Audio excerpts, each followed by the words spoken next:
ভোটের আবর্তেও ঠাকুরনগরে ঠাকুর পরিবারে অশান্তির আগুন, উঠল নারী নির্যাতন ও মহিলাদের ঘর থেকে উচ্ছেদের অভিযোগ। অভিযুক্ত বিজেপি সাংসদ শান্তনু ঠাকুর। ঠাকুরনগরের ঠাকুরবাড়ি আবারও সংবাদের শিরোনামে। লোকসভা নির্বাচনের প্রাক মুহূর্তে মতুয়া মহাসংঘের নেত্রী মমতা বলা ঠাকুরকে তার ঘর থেকে উচ্ছেদ করে তার দখল নিল বিজেপির সাংসদ শান্তনু ঠাকুর। ফলে স্বনামধন্য ঠাকুর হরিচাঁদ গুরুচাঁদের উত্তরসূরিদের দ্বন্দ্ব এখন প্রকাশ্যে বলা যায়। যারই জেরে মমতাওয়ালা ঠাকুরের মেয়ে মধুপর্ণা এখন অনশন ধর্নায় বসেছেন।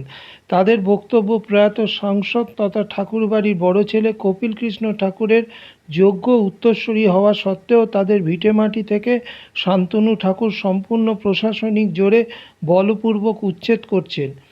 এদিন সংবাদ সোচ্চারকে সাংসদ মমতা বলা ঠাকুর বলেন, আমি স্বামীহারা একজন অসহায় মহিলা, যারই সুযোগ নিয়ে শান্তনু ঠাকুর তাকে ঠাকুরনগর থেকে উচ্ছেদ করতে চাইছেন।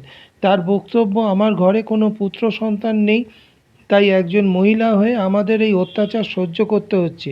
এদিন দেখা গেল স্বর্গীয় বড়মা বীণাপাণি দেবীর ঘর সংলগ্ন পুরো চত্বর জুড়ে দরজায় ও দালানে গেটে তালা ঝুলিয়ে দিয়েছেন সাংসদ তথা মন্ত্রী শান্তনু ঠাকুর, যা আসন্ন লোকসভা নির্বাচনে বিজেপির মহিলাদের সম্পর্কে আরও এক কুরুচিকর অবস্থান বলেই অভিযোগ করলেন মমতাবালা ঠাকুর ও তার কন্যা মধুপর্ণা। যা নিয়ে রাজ্য রাজনীতিতে কীভাবে নারী নির্যাতনের ঘটনা ঘটছে তারই এক নতুন মাত্রা যোগ হলো এদিন।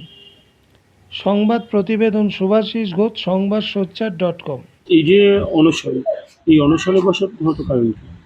কারণ হচ্ছে গত 7ই এপ্রিলে শান্তনু ঠাকুর নিজের ফ্যামিলি বা পুলিশ নিয়ে ও পুরো আমাকে মানে পাওয়ারের মিসইউজ করে আমাকে ঘরের দরজাটা ভেঙে ও ঢুকে যায় আমাদের। তারপর আমাদের বার করে নিজে তালা মেরে চাবি ওর কাছে রেখে দেয়। সেই অধিকারটা মানে আমরা জন্ম থেকেই তো এই ঘরে আছি, আমরা চাই কি আমাদের অধিকারটা আমরা চাই। আমরা আজকে আমরা কেন ঘর থাকতে সব থাকতে জন্ম থাকতে আমরা ঘর ছাড়া হয়ে বসে রয়েছি, সেই জন্য আমরা সবের ঠাকুর ভক্তদের কাছে আমরা মানে বিচার চাই এটা কেন হয়েছে, সেই জন্য এটা করা হচ্ছে। তো এই অনশন কতদিন চলছে? এই আজকে 8 দিন। শান্তনু ঠাকুর তো আপনার সম্পর্কে কাকা হয়, দাদা হয়। তিনি কেন এই ধরনের আচরণ করছেন আপনাদের সাথে? কেন এই কেন কি আমার বাবার তো ছেলে নেই, আমরা 3 বোন, ওরা তো ছেলে, সে পাওয়ারটা ইউজ করছে। এতদিন তো করেনি, যেই ও পাওয়ারে উঠেছে সেই এটা করলো কেন? এতদিন ওর মনে পড়েনি কি এটা আমার ঠাকুমার ঘর, এটা আমার দাদুর ঘর? এখন পাওয়ার আছে, মিসইউজ করছে, সেটাই আর কি। ওরা ছেলে তাই। আপনার বক্তব্য হচ্ছে যেহেতু উনি কেন্দ্রীয় মন্ত্রী, সেই মানে পাওয়ারটাকে মিসইউজ করছে উনি।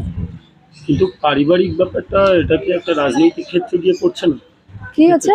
এটা পারিবারিক ঘটনা, এটা ঘটনা এখন হয়েই গেছে, রাজনীতি তখন ঢুকে গেছে, মানুষ তো রাজনীতি হিসাবেই দেখবে একে। এতদিন তো করেনি, পাওয়ার যখন এমপি ছিল না, মিনিস্টার ছিল না, তার আগে করেনি কেন? কেন মিনিস্টার হওয়ার পরে করেছে? মানুষ তো সেই নজরেই দেখবে। আজকে 8 দিন হলো অনশন করছেন, প্রশাসনিক দিক থেকে কোনো রকম কোনো ইয়ে পেয়েছে না, এখনো আসেনি। না কোনো সাড়া? না না না। তৃণমূল কংগ্রেসের তরফ থেকে বা নেত্রীর তরফ থেকে কোনো রকম, কি হয়েছে? মুখ্যমন্ত্রীর তরফ হ্যাঁ থেকে কোনো রকম কোনো সাড়া পাওয়া গেছে?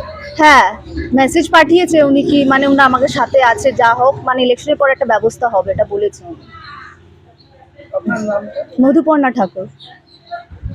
শ্রীধাম ঠাকুরবাড়ি, মতুয়া মহাসংঘের ঠাকুরনগর ঠাকুরবাড়িতে এই মুহূর্তে আমরা রয়েছি। শ্রদ্ধেয় হরিচাঁদ গুরুচাঁদের পূর্ণভূমি এই ঠাকুরবাড়ি। আজকে সকাল থেকেই বনগাঁ লোকসভা নির্বাচনের ভোট গ্রহণ পর্ব চলছে।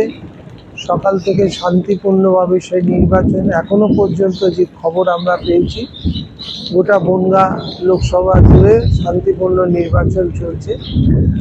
আমরা সকালবেলা ঠাকুরবাড়িতে এসে মাননীয় সাংসদ শ্রীমতী মমতাওয়ালা ঠাকুরের একটি সাক্ষাৎকার পেয়েছি। তিনি দায়িত্বহীনভাবে দাবি করেছেন যে এই লোকসভা নির্বাচনে এবার কিন্তু তারাই বিজয়ী হবেন।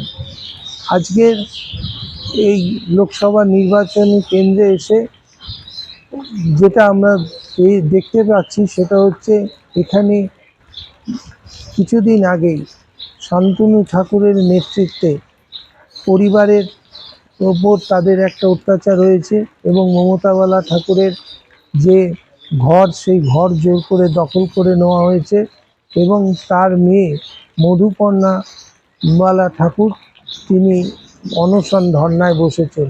আমরা তার সাথেও কথা বলেছি।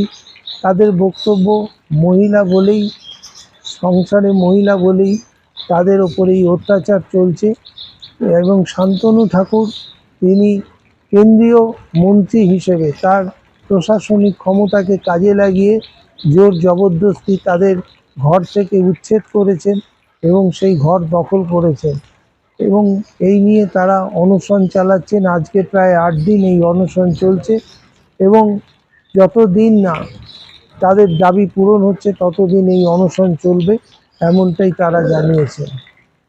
ক্যামেরায় সলিল দাসের সাথে সুভাষিস, সংবাদ সোচ্চার.com। এটা গাইঘাটা বিধানসভার 45 নম্বর ওয়ার্ড। এই পর্যন্ত আমাদের টোটাল 45 নম্বর ওয়ার্ডে টোটাল ভোট হচ্ছে 838। তার মধ্যে আমাদের 390 ভোট অলরেডি পোল হয়েছে। ধন্যবাদ। এবার কি বৃষ্টির কারণে কি মনে হচ্ছে কিছু ভোট কম পড়বে এই যে দুর্যোগটা হয়ে না, সেরকম না। মানুষ স্বতঃস্ফূর্তভাবে ভোট দিতে আসছে এবং ভোট খুব ভালোভাবে হবে এটা আশা করছি। এবং আমরা বিপুল ভোটে, আমরা তৃণমূল কংগ্রেস প্রার্থী বিশ্বজিৎ দাস বিপুল ভোটে জয়লাভ করবে। সকাল থেকে শান্তিপূর্ণ ভোট হচ্ছে নাকি? আমাদের ঠাকুরনগর হাই স্কুল পাড়া, এটা সম্পূর্ণ পিসফুল এরিয়া। এখানটায় শান্তিপূর্ণভাবেই ভোট হয় এবং যত ভোট হয়েছিল সেটা শান্তিপূর্ণ হয়েছিল এবং আগামীতে যত ভোট হবে সেটাও শান্তিপূর্ণভাবেই হবে। কত ভোটে জেতার আশা করছেন? কত ভোটে গাইঘাটা লিড দেবে? গাইঘাটা আমরা